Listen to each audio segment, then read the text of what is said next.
remember when we ended the last video, episode 6, I told you to really just look at Errol's face in that last still that I put up on the screen for you. And then now look at this. So yeah, the book continues. The jury takes its time in deliberation. Flynn paces, plays solitaire, smokes a pack of Luckies, and chats with Buster Wiles, now back from the sudden vacation. Says Wiles, I kept telling the kid he couldn't lose, but the last few hours he got to chewing his nails. It is here, after 33 carefree years, that the fearless Errol Flynn finally makes his last stand. The jury takes 12 hours to deliberate and returns the next day. Flynn, Ford, and Gessler stand, faces ashen. No one breathes in the courtroom. If you know anything about Errol Flynn, he would have tried to escape. Like, no question in my mind. No question in my mind that this dude didn't have a plane ready on standby so he could flee the country. I know darn well Errol would have done that. Hello everyone, welcome back to the channel. My name is Jennifer. So happy to have you here for episode 7 of Errol Flynn Slept Here.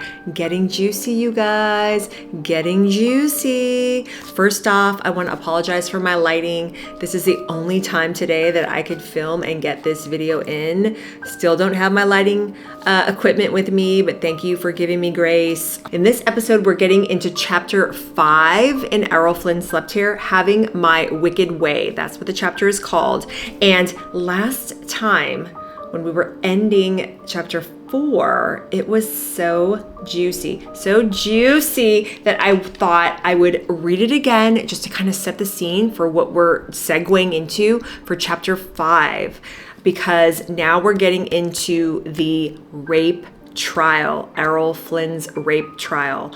The trial that basically changed this man forever. And he even thought about his life in 2 parts, pre-rape trial and post-rape trial. And it seemed to me that post was just a descent into oblivion, into the end. And this is the trial that shapes Errol for his future, for, you know, what I believe not to be the best direction, but this is what shapes him and molds him into being the person that he became, that led him down the path that basically saw him dead at the age of 50 with cirrhosis of the liver, heart problems, all types of problems, all exacerbated by his just crazy, eccentric, hedonistic lifestyle. And I wanted to just go into, like I said, a little bit into how chapter 4 ended, just to set the stage. It is a balmy, somewhat windy October night, 1942. And 2 plainclothes Los Angeles detectives show up at Errol Flynn's front door. So it said, the October breeze is cool and the aroma of fresh cut pine filling the house, Mulholland House. Once in a while, the sleek frame structure settles with a groan or contracts with a pop and a crack as the sun fades. And on some nights, like this one, those are the only sounds to be heard. Many of Flynn's women report that he is a homebody and ventures out to carouse only on the weekends. And tonight is a weeknight. He has spent the night working on his war picture, Edge of Darkness, and now rests in solitude until the chime of the doorbell. Alex approaches Flynn, that's one of his right-hand men that lived with him, that was kind of like his butler, valet, all that stuff. He approaches Flynn to report that 2 Los Angeles police detectives want a word, and they are flashing badges and official papers. Flynn meets them in the living room, and it doesn't take a lot of imagination to create long shadows in that endless expanse of glass and pine. A stark black and white scene, cops grilling Errol Flynn about his recent activities. The fearless Flynn starts out glib, but sobers up fast. Sweat would bead on any guy's forehead upon hearing the word rape from plainclothes detectives. Flynn can't quite believe it. The cops want to know if he had been preying upon juvenile girls at a party some weeks earlier. Do you know a girl named Betty Hansen, they ask him. He knows lots of girls. Lots and lots of girls. He has preyed upon them and they have preyed upon him. But Betty Hansen, the name doesn't conjure up a face. They ask him to accompany them downtown to Juvenile Hall. Flynn reaches for his phone and calls his lawyer, Robert Ford. It's not every day that detectives find themselves in a car with a movie star who has played Robin Hood and General Custer, a matinee idol on intimate terms with the likes of Anne Sheraton and Olivia de Havilland. And then the chapter goes into, he's just basically on this ride to juvenile hall with these two detectives, and everything, his whole life up to that point, is flashing through his mind. And also he's just like wondering, this good life that I've been experiencing for the past 7 years in Hollywood, is it all going to go away? You know, Warner Brothers has spent millions on him, and on his latest movie that's supposed to come out in 2 months' time called Gentleman Jim, saying it is a night that starts out like any other at Mulholland Farm, but an hour later, as the car winds down Mulholland toward Cahuenga, it becomes a night that for Flynn would never really end at all. So yeah, I thought that little reiteration of the way that chapter 4 ended, if you didn't watch that episode, but you need to, that's a perfect way to segue now into chapter 5. And chapter 5 is called Having My Wicked Way. And to give us a little bit more insight, a little bit more backstory, I have here my handy dandy copy of My Wicked Ways, Errol's autobiography that he wrote that was published after his death, shortly after his death. But I have some sections marked in here where we're going to hear in Errol's own words his experience of the rape trial.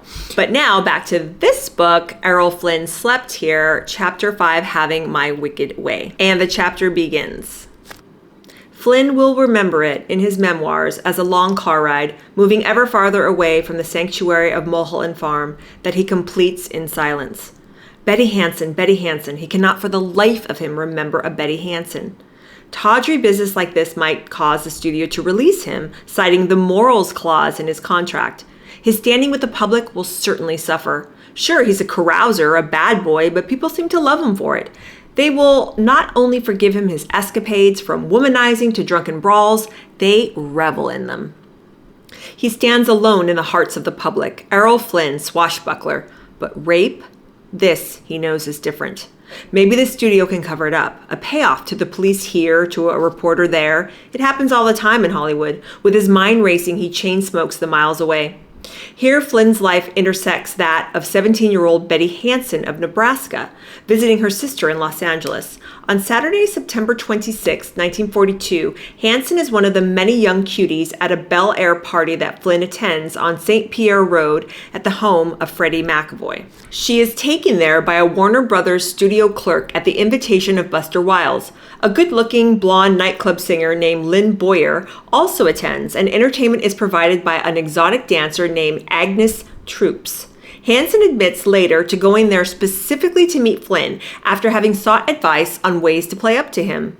It's common knowledge that Flynn likes them young and pretty and never gives a thought to checking a birth certificate. Maybe if you kept it in your pants, you wouldn't have these problems. As if she had written the script herself, Betty not so subtly sits on his lap and shares cocktails, and Flynn is inspired to take her upstairs to one of McAvoy's spare bedrooms, and they have sex and make pillow talk about the star helping the farm girl find work in the movies. But I actually find that so gross, though. I mean, you're going to go to your friend's house and you're going to have sex in one of his bedrooms upstairs. I mean, I guess if that's what you're into, but yeah. Yes, I'm drinking a Diet Coke. I know it's not healthy. Don't come for me in the comments. I just need a little bit of caffeine. Okay, where are we? So yeah, apparently they have done the deed and they are making pillow talk, exchanging information, and Errol is telling her about how I guess he can help her get work in the movies. So it says, let's see, Flynn dutifully takes Hansen's address and slips Hansen his unlisted phone number, which becomes a key piece of evidence supporting the seedy girl's claim that she is on intimate terms with the screen star. And yes, the author did describe her as seedy, not as, victim seedy, but okay, I just wanted to point that out. Betty Hansen is picked up as a runaway and becomes an ingredient in a perfect storm that will consume Errol Flynn. Graft and corruption are rife in Los Angeles, and stars and studios pay off law enforcement officials to forgive offenses. But Jack Warner has always resisted, so law enforcement will make an example of Warner Brothers by fingering one of its biggest investments, Errol Flynn. The district attorney strong arms underage Betty Hansen into charging Flynn with statutory rape. The story breaks in mid-October 1942, and newspapers across the country print the rape charge against Flynn. The first accounts are buried deep in the papers, but soon Flynn's exploits will claim above the fold, front page real estate, and even bump coverage of World War II. That is crazy, you guys. That's crazy. The police question Flynn about the incident. Reporters catch on. Flashbulbs pop. Moviegoers nationwide gasp. Errol Flynn is a rapist? Flynn later admits to being shocked by the word. He will say in My Wicked, Wicked Ways, quote, "Rape to me meant picking up a chair and hitting some young girl over the head with it and having your wicked way. I hadn't done any of those things," end quote. The case goes to a grand jury, and a dazed Flynn finds himself amidst a spectacle. Crowds swarmed the courthouse, he says. The people were strung out in front of the place, and I wanted to shrink to the ground with shame. Well, you know, considering that it's a pretty awful thing that he was doing, running around, and doing what he did, it was like morally reprehensible. But at least part of me is taking a little bit of comfort in the fact that he wrote, I wanted to shrink to the ground in shame, because that is not something that you ever hear celebrities and politicians and people that are caught doing bad things. You never ever hear them say that they felt shame. And I'm sure that has a lot to do with the fact that this is 1942 and the culture was a lot different, but it's still, you read something like that and you think, yeah, I don't think I would ever hear someone in the public domain say that they felt shame over something. And if they do say that, it's pretty rare. But yeah, Flynn's obviously his own worst enemy here. So he wanted to shrink to the ground with shame. America now knows that Errol Flynn is a wolf, both on screen and off. Women banged on the doors of Mulholland House like ice drops in a hailstorm, he says. The grand jury convenes, hears the case, and promptly throws it out. Listen to this. In October 1942, Flynn returns to Mulholland with McAvoy and celebrates. 2 days later, the district attorney proceeds with the case against Errol Flynn. The DA finds a record of another underage girl who claims Flynn seduced her at age 15. Her name is Peggy LaRue Satterlee, a dancer at the Florentine Gardens. She had accompanied Flynn aboard his yacht the first weekend of August 1941 for a spearfishing trip photographed by Peter Stackhole, who had also taken the famous photos for his 1938 cover and inside story spread in Life magazine. Had Flynn been intimate with Satterlee, a worldly knockout of a showgirl with a shady past? Buster Wiles will claim that Flynn had been suffering from sinus trouble on the Stackpole weekend and checked into a hospital soon thereafter. But taking one look at Satterlee clears the matter up right away. A luscious and willing brunette in a swimsuit on a quiet weekend cruise to Catalina with Errol Flynn? There had been others aboard, but Flynn had lots of motive and plenty of opportunity. Yeah. If you know anything about Errol, if there's an attractive, charming woman anywhere nearby, he's pretty much going to make a beeline for her. She'll probably make a beeline for him too. That's just pretty much how it was. They were throwing themselves at him all the time in Hollywood during that, day. But he certainly didn't help himself. He was there ready and willing at every opportunity. He just really was like morally and sexually depraved in that sense, where he just had to have women all the time and he couldn't say no. Gross. But anyway, so he obviously has lots of motive. She is beautiful and supposedly willing. So they apparently had their fun on the boat. And it says, there are hijinks aplenty in this case, not only by notorious wolf Errol Flynn, but by the Los Angeles district attorney, who is playing for high political and cash stakes. The message being sent loud and clear to all of Hollywood through Jack Warner is, you will pay for protection and you will like it, or we will nail your stars. Flynn is again dragged away from Mulholland. This time, he's placed in a holding cell. Flynn's hard-drinking young attorney, Robert Ford, makes an emergency call to the #1 defense attorney in the nation, Harold Lee Jerry Gessler. At 58, Gessler possesses a gentle, round face and presents himself as a father figure. In the courtroom, he is a tiger, having earned his spurs in defending Otto Sandberger in the strange Love in the Loft case, in which Sandberger, I think I said that right, remained hidden in an attic for years to tend to a philandering wife until the attic dweller was spotted by the husband, whom Sandberger shot and killed. The defense team, including Gessler, got the defendant off with a lesser manslaughter conviction. Gessler had also defended LA theater mogul Alexander Pantages against a charge of indecent sexual assault against a 17-year-old girl in 2 trials in 1930 and 1931. If a single client can be said to have made a lawyer, said Gessler, Pantages made me.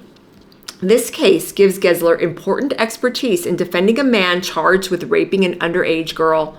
The jury's sympathy tends to favor the girl and not the man. He also learns how to gather evidence, play the press, and battle the office of the Los Angeles District Attorney. Gessler finds the claimant in the Pantages case, young Eunice Pringle, to be a remarkably lush 17, and Pantages a scrawny little man. When Pringle appears in court, she hides her curves in a schoolgirl outfit, her hair in pigtails. By the end of this day, it's even worse for the defense team, as headlines scream, "Story sobbed by Pringle girl." So then in the book, they're describing about how Gessler went to work to get Pantages, his past client, off on that charge of statutory rape. It says Gessler then starts to work. He asks the judge to require the plaintiff to appear in court in the outfit she was wearing when attacked. The judge agrees and in-slinks a different Eunice Pringle in a red dress, cut low enough to display quite a lot of her, says Gessler. And when she swung her hips up onto the stand, she undulated. Gessler's examination centers on Pringle's sexual past, and the judge stops him. Pantages is sentenced to 50 years in state prison. But the tireless Gessler files a brilliant appeal and earns a second trial in 1931. This time around, Gessler uncovers the true motive of Pringle and an accomplice to get Pantages to book their act in his theater or else. The verdict the second time around, not guilty. So if ever Errol Flynn should thank anyone, it's Eunice Pringle for her ill-conceived plot against Alexander Pantages, which had served to forge in silver one formidable knight of the courtroom, soft-spoken Jerry Gessler. 11 years later, when Robert Ford puts out a call to the magnificent mouthpiece, Gessler, the veteran, sees in an instant that Flynn has the dice of public opinion loaded against him. On November 23, 1942, Gessler stands with Flynn and Ford at a preliminary hearing in Los Angeles court before municipal judge Byron J. Walters. Hansen and Satterley testify, and Judge Walters holds Flynn for trial on 3 counts of statutory rape. He is arraigned, officially charged, and fingerprinted. Reporter Floribel Muir, who knows and has written about Flynn, watches the proceeding and says, if Errol was panicky, he managed to conceal it. He was courteous and dreadfully serious, end quote. The real story behind the Errol Flynn rape extravaganza of 1943 seems to be this. Young upstart John Dockweiler runs against incumbent LA DA Buren Fitz and beats him. Fitz has working relationship with the studios, including Warner Brothers. J.L. Warner refuses to support Dockweiler, who vows to get even, and down goes Flynn. For the record, Dockweiler says of his decision to try Flynn, quote, I must let the public know that all men and women are equal when they come before our courts, and that no one can violate the law and escape punishment because of wealth or position, end quote. The trial begins on January 11, 1943 in Los Angeles County Superior Court. Judge Leslie E. Still presides. Every morning, Flynn prepares himself at Mulholland and then rides downtown, most often with Buster Wiles. A jury is selected. Gessler would recall with satisfaction, quote, I managed to get 9 women on the jury, believing that they would be more kindly disposed than men toward the boyishly handsome screen actor, end quote. Well, yeah, you think?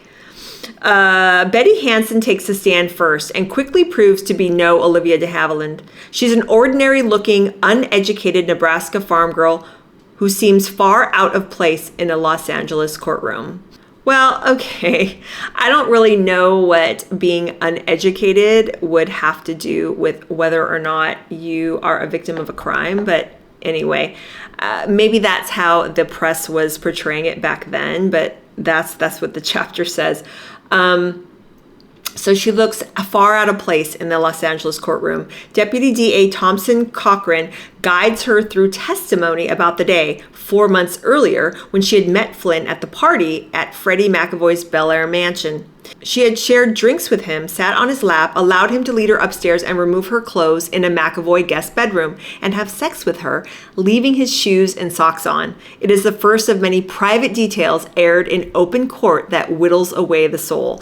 On cross-examination, Gessler draws out her motive for seeking to attend the McAvoy party. She had heard Flynn would be there and played up to him, and even decided that she would be intimate with him in the hope that he could get her work in the movies. She reports that the lovemaking lasts an impressive 50 minutes, and that Flynn had been complimentary of her breasts and fanny.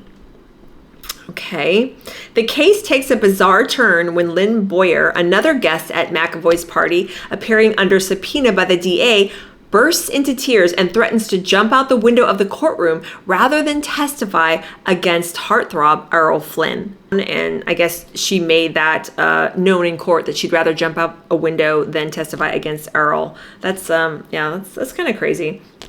As the days grind by and the routine repeats, trial by day, Mulholland by night, Flynn grows pale and gaunt, but he doesn't crack in public under conditions that are described in a United Press story dated January 25th, 1943. Quote, "The bailiff, hopeful of giving all comers a chance to see the wavy-haired Flynn in the flesh, has evolved a system of keeping all spectators in line as if at a movie box office and emptying the courtroom 4 times a day. At each recess, Flynn, who has managed for the most part to remain debonair, even when the testimony was at its most embarrassing, has been mobbed by his fans. They have demanded autographs, torn buttons off his clothes, and struggled for the privilege of touching him," end quote. I mean, can you believe that? I mean, they would never, ever allow that kind of nonsense in a courtroom. Not even mentioning a rape trial, okay? Like that's just so crazy that they were kind of allowing that, but okay. Hardened beat reporters witness the goings-on day in and day out. Many have spent time with Flynn at the studio or at Mulholland while stringing for the fan magazines. Many hadn't cared for his conceited air and changeable moods, but now they see the bad boy in a new light. Well, of course, he's performing. He knows it's the performance of his life. I mean, he's no dummy. Even the ladies of the press fell for Flynn, reporter Muir will say in her memoirs. Hard-boiled reporters like Peggy Cook, who has covered the district attorney's beat for many years, and Agnes Underwood, now the city editor of the Los Angeles Herald-Express. They all came under the spell of his charm, said Muir. After the Hansen matter had been thoroughly investigated by the DA, Peggy Satterley takes the stand, and electricity snaps in the air. Satterley is a knockout of a girl and an articulate witness. She had gone sailing with Flynn, Wiles, life photographer Peter Stackhole, and some others on the Sirocco to Catalina Island and back. The cruise would serve as a backdrop for a Stackpole photo shoot, and Satterley was to be set dressing. She testifies that early Sunday morning, August 3rd, 1941, Flynn entered her room as she lay in bed. "Why do you have to bother a nice girl?" she says, she told him. And she claims he responded, quote, "I wanted to be nice to you, but you asked for it, so you will get it," end quote. After a day of photographs and spearfishing, she states, the Sirocco was returning to port when Flynn led her below deck because she wanted to look at the moon, and Flynn said it looked better through a porthole. She reports that below he said, since he had possession of me once, naturally, why wouldn't I let him do it this time? There then occurred, she testified, another act of forcible rape. And at this part in the chapter, there are some photos from the courtroom, and it's showing defense attorney Jerry Gessler striking a pose that recreates his summation for the jury during the last day of Flynn's rape trial. The defendant has endured 3 weeks of proceedings and now awaits his fate, which will soon be in the hands of the jury. And then you can also see a picture of Errol reading a newspaper, reading the accounts of the trial. And you can see already the effect of the trial on him.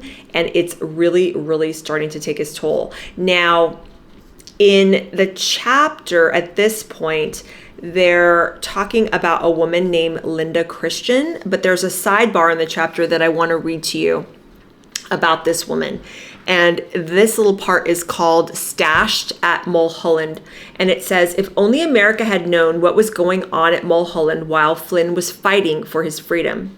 He was secretly playing host to a young girl, Blanca Rosa Welter, whom he had met in Mexico City on November 13, 1942, on her 19th birthday. At that time, he had fled the States to gather his wits after being held over for trial on statutory rape charges. Welter was born in Mexico but grew up in Europe and the Middle East and fled the Holy Land just ahead of the Nazis. Unlike many of the girls orbiting Flynn, this one was well-traveled and sharp-minded. Her beauty eclipsed even Demita's, and Blanca could carry on a conversation about something other than clothes and shoes, and in several languages. And in her 1962 autobiography, she recounted the night that Flynn claimed her virginity and then described his emotional distance afterwards. For Flynn, it had been the end of the chase. Errol signed Blanca to a 6-month personal contract and shipped her to Mulholland, where she remained during the rape trial. He reported that while Blanca was a kept woman, she had her teeth capped and charged it to him, along with a new wardrobe and hairstyle. Flynn junked her unattractive name, changing it to Linda Christian in reference to Fletcher Christian of Bounty fame, the first movie that he ever made when he was discovered on Bondi Beach in Australia. And it said that Flynn had arranged a screen test under the direction of Raoul Walsh at Warner Brothers, with Flynn feeding her lines. Errol Flynn taught Linda Christian about nightlife on the Sunset Strip and introduced her to such luminaries as Sam Goldwyn and Errol Carroll. In the last days of the trial, Jerry Gessler told Buster Wiles to disappear so that he couldn't be subpoenaed to testify. The reason had nothing to do with the fact that Buster had participated in the weekend cruise with Petty Satterley. Rather, Buster was living at Mulholland during the trial and might have blown Flynn's credibility at the last minute by answering questions about a certain young house guest at the farm, meaning Linda Christian. At the conclusion of the rape trial, Linda left Mulholland to begin clawing her way up the ladder in Hollywood. She achieved notoriety first as a Goldwyn girl, then a B-movie actress, the wife of Tyrone Power, and finally a globe-trotting playgirl. She posed nude on a sun-drenched Mexican beach for Diego Rivera and found herself dubbed, quote, headline huntress, end quote, by Elsa Maxwell.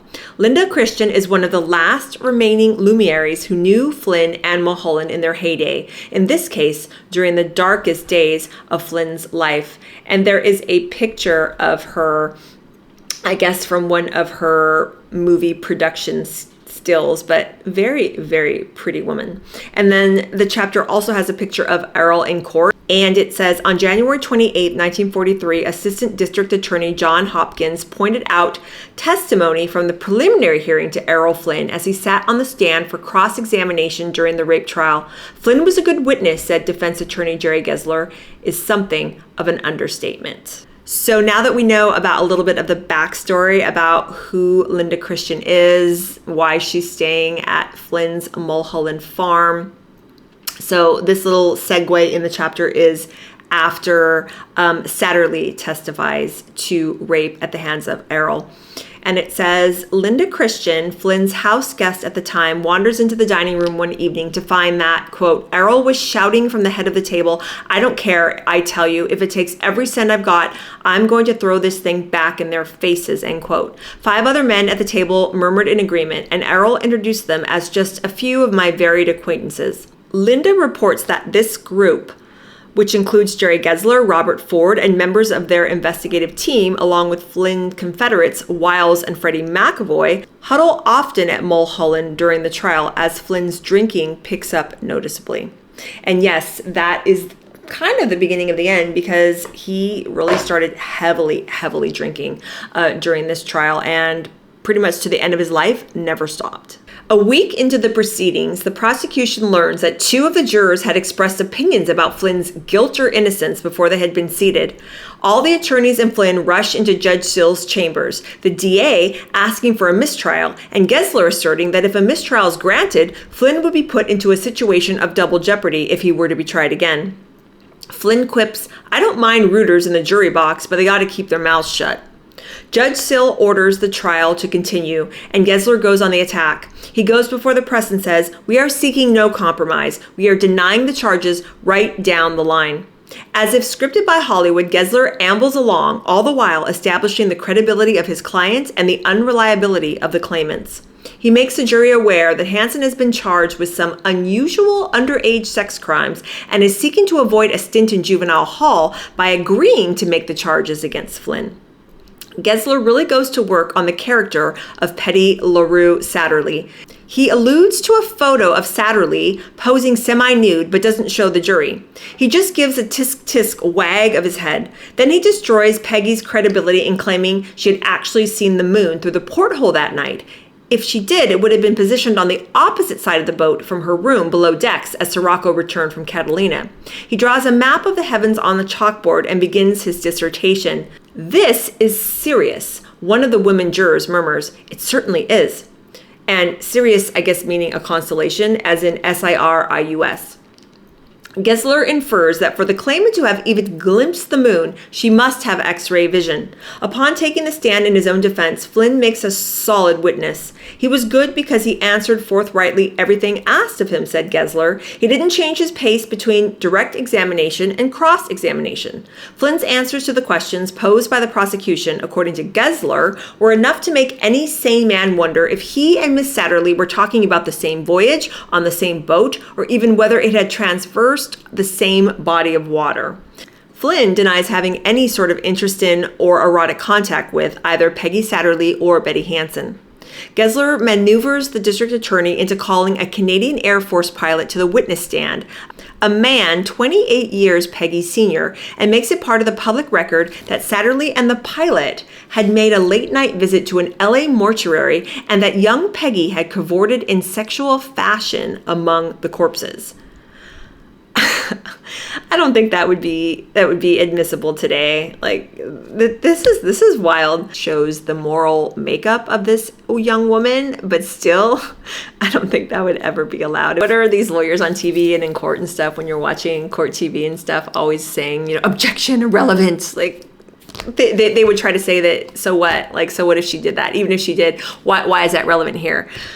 I think it's relevant. I mean, I think it all shows character and builds a character profile, just like how we have a character profile of the type of man Errol is, but still it says Gessler also reveals that Satterlee had been an exotic dancer and had had an abortion, a felony in itself at that time, all by age 16. Well, that's just unbelievably tragic in of itself to have been that age and apparently go through that. I mean, it seems like people that have these traumas in their life always end up in these just abhorrent, sad circumstances. I mean, if that's true, I feel really, really bad for her.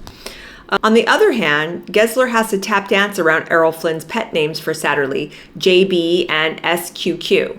I don't know what SQQ is, but I know JB means jailbait. So I don't know if Errol thinks that she's underage or thinks that she, I don't know, not looking too good for Errol there. In other words, Flynn knew his date was young enough to be jailbait, or the equally euphemistic San Quentin quail. Oh, I guess that's what SQQ means. And there's a picture of Errol talking to Buster Wiles, and he's waiting with him during a 12-hour jury deliberation that will decide his fate on 3 counts of statutory rape. Buster Wiles claims that in the latter stages of the trial, Gessler asks, "Buster, can you disappear?" It seems that Gessler, who has seen Rosa Welter at Mulholland, that was, remember, Linda Christian's name before it was changed, so Gessler sees her at Mulholland, right? And he fears that information will go public, and Wiles, a house guest at the farm, could be called by the prosecution and ruin an otherwise strong presentation by the defense. Flynn's recklessness, his penchant for young female flesh, is affirmed by Joan Leslie, a winsome underage Warner Brothers starlet at the time of the trial. "Mr. Flynn," she says, "has quite a reputation, so I was kept as far away as possible, but I wanted to meet him. I remember one time at a party when he was in legal trouble, he just walked over to me and said, 'I thought I'd say hello. I'm Errol Flynn.' I said, 'Oh, I'm so glad to meet you.' What a lot of charm that man had. A flash went off, and in no time, publicity men separated us and took the film and said, 'No more pictures.' I was whisked away, and that was my introduction to Errol Flynn." I mean, like, yeah, it's like maybe you don't even want your picture taken with a guy because then it's going to be put out that maybe you're a canoodling, right? After 3 sensational weeks, closing arguments in the Flynn trial are heard from Deputy DA Cochran and Gessler, who reminds the jury of the checkered past of both accusers and that the whole case smells like a fix. Judge Still charges the jury on February 6, 1943, advising the group of the abortion and the other factors. Quote, if you believe Miss Satterlee is guilty of such an act, then you have the right to take into consideration her state of mind while she was testifying in this court. Also, if you believe that Miss Hanson engaged in an illegal act with a man, you may consider the effect upon her mind and her statements. You may consider that both girls were hoping for leniency. End quote. And the judge went further and brings up the issue of the birth certificates of the 2 girls and puts them into question, saying a birth certificate is not conclusive. It is only and I'm going to say that wrong. It is only prima facie evidence. I hope I said that right.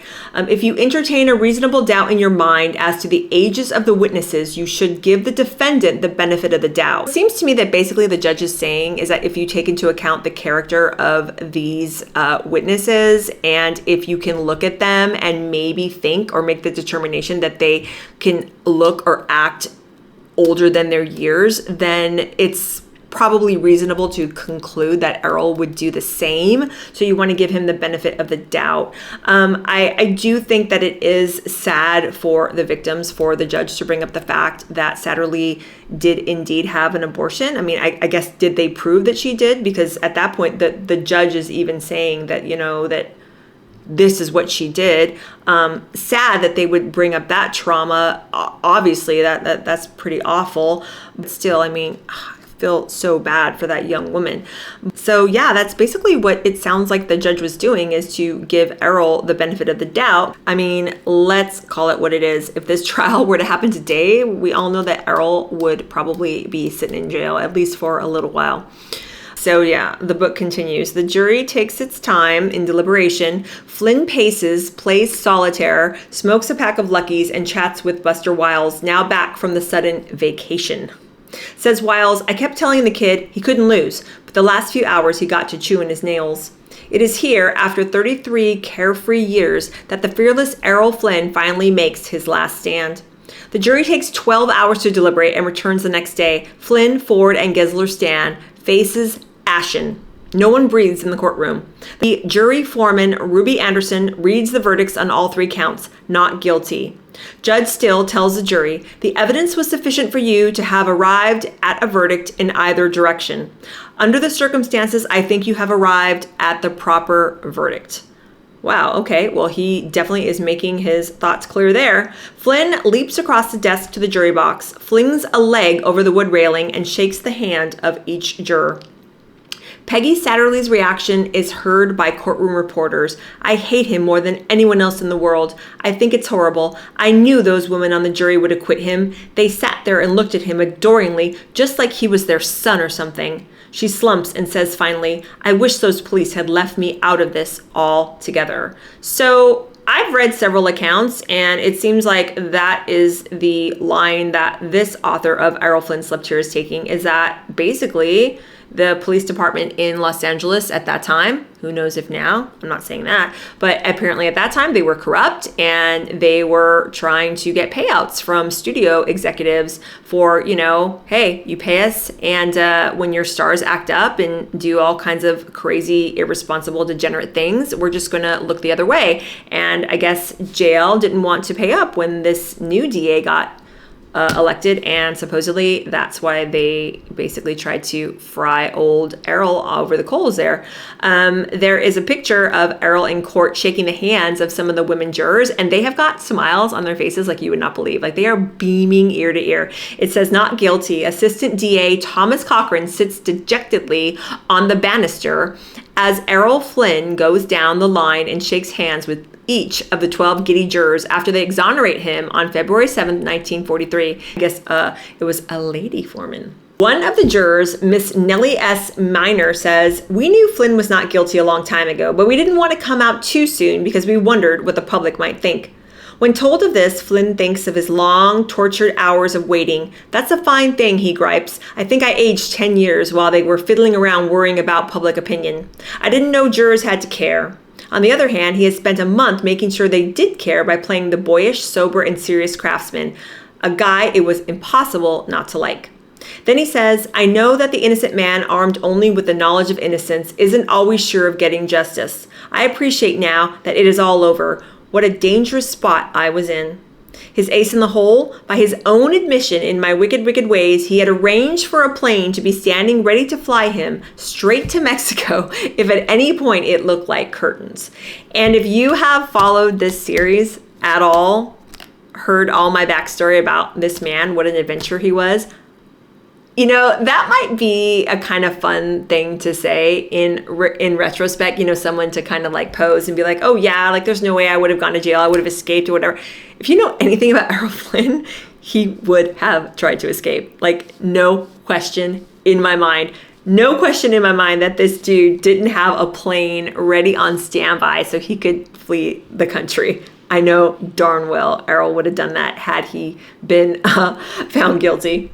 In the press room at the Hall of Justice, Flynn says to the reporters, I'm sure gonna miss all you interesting people. What a diplomat, right? I'm gonna miss you wonderful people while I'm on trial for rape. Okay. What a charmer. Yeah. To acknowledge what he considers to be favorable coverage, Flynn, Ford, and Wiles show up at a farewell party thrown by the press at Agnes Underwood's home 2 days later. They are armed with a case of booze. It will be his last friendly gesture to reporters for a long time. He will turn on them because he believes they have turned on him. That evening, members of the press try Flynn in a kangaroo court to the amusement of everyone but Robert Ford, who frowns on such a mockery of the judicial process. In the end, Flynn is convicted and sentenced to life on board Sirocco in the custody of a dozen 18-year-old girls. Flynn drinks a lot and has a blast, thinking that the trial's behind him. He doesn't realize it, but even as newspapers emblazon the verdict across page 1 in headline type and newsreels flash images of the courtroom on silver screens across America, a stake has been driven through the heart of fearless, carefree, fun-loving Errol Flynn of 7740 Mulholland Highway in Hollywood. And then in the chapter, it shows the picture. Now, remember when we ended the last video, episode 6, I told you to really just look at Errol's face in that last still that I put up on the screen for you. And then now look at this. It says, soon after the rape trial, Flynn poses for still photographs at Warner Brothers, his face revealing the full impact of the courtroom ordeal and its aftermath. He has learned that he is infamous and that the phrase, in like Flynn, has entered the American lexicon at his expense. I mean, that looks like a man that has the weight of the world on his shoulders. And, you know, again, rightly so. You play stupid, evil games, you're going to win stupid, evil prizes. But it's just so striking to see how much and how quickly he aged. And I've talked before about how I don't believe that Errol was an inherently evil person or anything like that. I just think he was a very misguided, very lonely person that had a hole right in the middle of him. He had very, very tortured relationships with his parents, particularly with his mother. His father was more distant, but his mother, I think his negative relationship with her really impacted him for the rest of his life and led him to make just the worst choices that he could have made. He was really his own worst enemy. But, you know, I look at his face there and I see his conscience. I see his conscience kind of trying to take over and battle all of his, you know, devils and demons. And the good part of his nature, the good part of his conscience is constantly wrestling with the bad part of his nature. And to me, I can just see that. I can just see that in that picture. But the part I wanted to read to you from Errol's autobiography, My Wicked, Wicked Ways, is the part from his chapter called Headhunters of California. And this is Errol's words talking about the rape trial. And he writes, the Los Angeles District Attorney's Office apparently decided that they had a very weak case against me on Betty Hansen, but having leveled this charge, they got a bit frantic. They dug up another girl whom I knew, a certain Peggy Satterley, and my lawyer phoned me to get set for a second charge. At 2 o'clock in the morning, they went to the nightclub where this girl was dancing, brought her down to headquarters, and by whatever means and through whatever threats they used, they got her to tell of her meeting with me a year earlier. It had taken her a year to discover that she was also raped by me. Now, there was no question that I knew this second young lady very well, and I didn't deny it. Peggy Sadlerly had been out on my yacht, the Sirocco, for a weekend. If you meet a young lady who, in fact, invites herself for a trip on your yacht, I love to cruise, she said, in that vernacular unknown to yachtsmen, knowing in advance full well what the risks are. Who the hell asks her for her birth certificate, especially when she is built like Venus? And if afterward she tells you that she has had the most wonderful time in her life, who's been hurt? What is the fuss about? Why international headlines? Who approaches a prospective sweetheart by asking her to whip out her birth certificate or driver's license or show a letter from her mother? Naturally, I had no knowledge of how old she was, nor did I know the difference between rape and statutory rape. Well, I just need to interject here and, too bad Errol isn't here today for us to tell him that, guess what? Like, the age is obviously a huge thing, the whole age factor. Should I, shouldn't I, because of her age, but you shouldn't be doing it because it's morally reprehensible to behave in this manner in the first place. I mean, that's why you're in this pickle, Errol, okay? And he continues, statutory rape as it is now defined is actually a 19th century improvement on an older law designed to protect infant girls against degenerates. The law is quite clear. If you have had carnal knowledge of a person or persons under the age of 18, you can go to jail for 5 years or more, whether or not, and this is important, she consented. It doesn't matter if you had no way of knowing she was under 18, or even if she actually tells you she is over the so-called age of consent.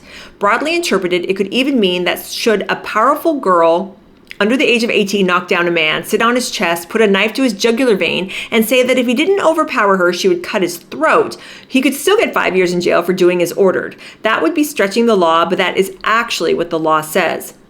While this hadn't happened to me, they could definitely prove that Betty Hansen was underage. She was 17. Yet to this day, no one knows for certain how old Peggy Sadlerly was, although it appeared later from a driver's license she owned that she was 21. Now that's what Errol is alleging. I don't recall in the other book or in any of the other things I read that ever coming out in court.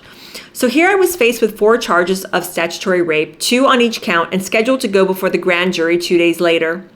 The district attorney's office lost no time in giving the story to the newspapers. It caused at once national, even international headlines. Errol Flynn charged with rape.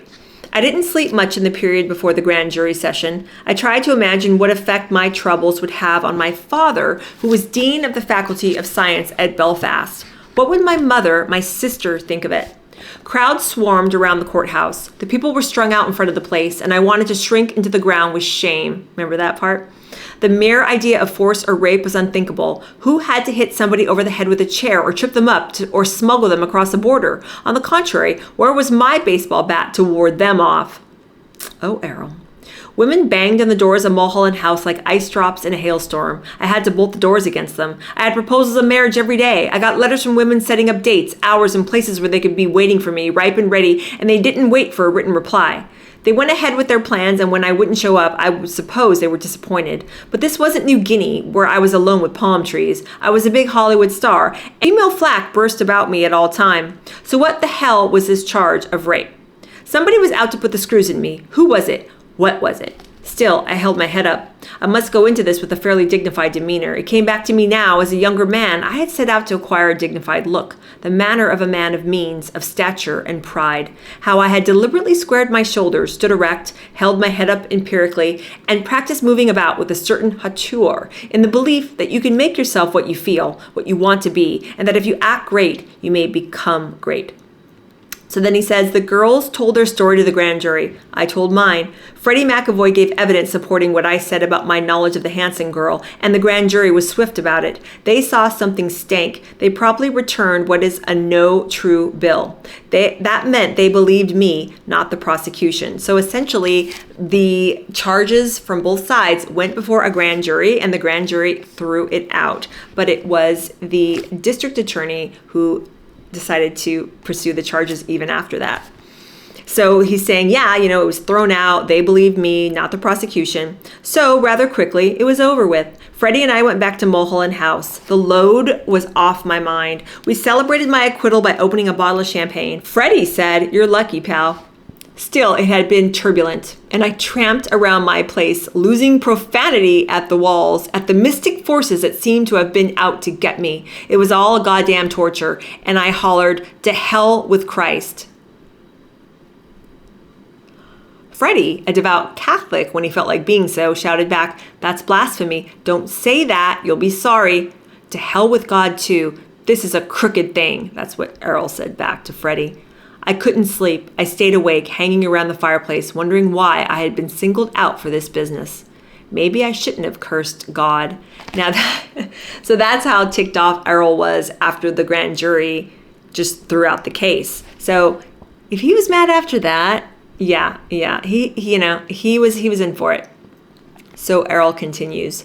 Freddie had gone to bed, so had Alexander. I was alone, stewing over the incident when the phone rang. My number was unlisted, so I presumed some friend was calling. "Hello."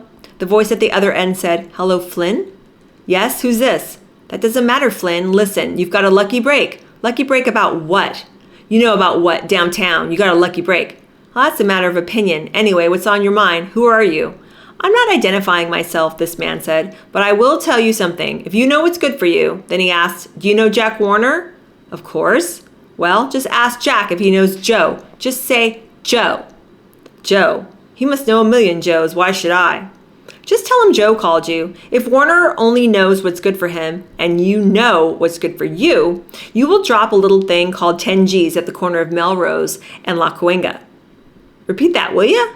"Okay, I'm telling you now, if you think you have been hit, don't wait. Get 10 G's down here, or brother, you will never know what really hit you. Today is Monday. I'll give you 2 nights and get it there. Otherwise, brother, on Wednesday, you will have had it."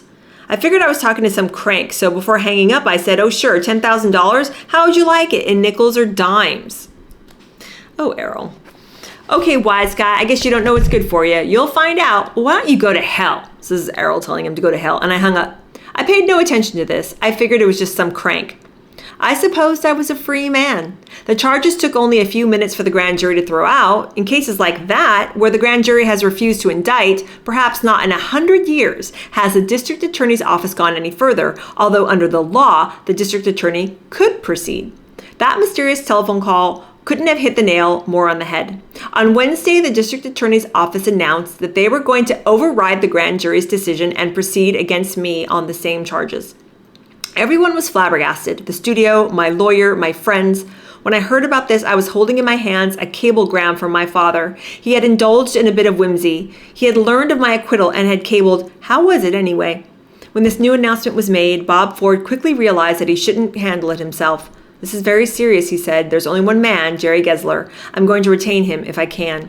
Bob, do what you think is best." Gessler had a wonderful reputation, but he did not come cheap. I was told that when Gessler took the case of Bugsby Berkeley, who was charged with manslaughter for having drunk and killed 3 people, it cost Berkeley a fortune to have Gessler defend him. Gessler agreed to take my case. So yeah, that's how apparently Errol went from having a grand jury choose not to indict him to a few days later having a DA make an unprecedented move and move forward with the charges that even the grand jury wanted to throw out. Now, Errol is prone to kind of spinning a little bit of a yarn in his books. That's been kind of documented by some people who have written biographies about him. But there is a lot of truth that is woven through his accounts, and biographers and documentaries and things written about him do attest that, there was a lot of truth in his books. So I don't know. I was kind of thinking, do I believe that the district attorney and the police department and everything back then were a little corrupt and maybe trying to get money out of him so that they wouldn't move forward? Yeah, I think it's pretty been well known and established that there was a lot of corruption going on back then. And I think that they just looked at an opportunity to just take Errol down, and they were going to use him as an example. And they sure did, didn't they? So thank you guys so much for spending this time with me. The next chapter, episode 8, is going to be chapter 6, called In Like Flynn. That catchphrase is now going to be entered into the American lexicon. And it's basically supposed to be that if you're in like Flynn, it means that you're a real ladies' man and you just have women throwing themselves at you. And if you have your eye on any lady, that you can pretty much have her at will. So I look forward to spending the next episode and chapter with you. If you enjoyed this episode and you haven't seen the earlier episodes, I know you will really enjoy them. I thank you so much for spending time with these videos in particular. I really am having a great time. There's so many other cool things that we can talk about on the channel, and I'm really into reading you guys cool books and discussing them and just having a good time. So go ahead and check those out if you haven't. Thank you so much, and I will talk to you very soon. Bye.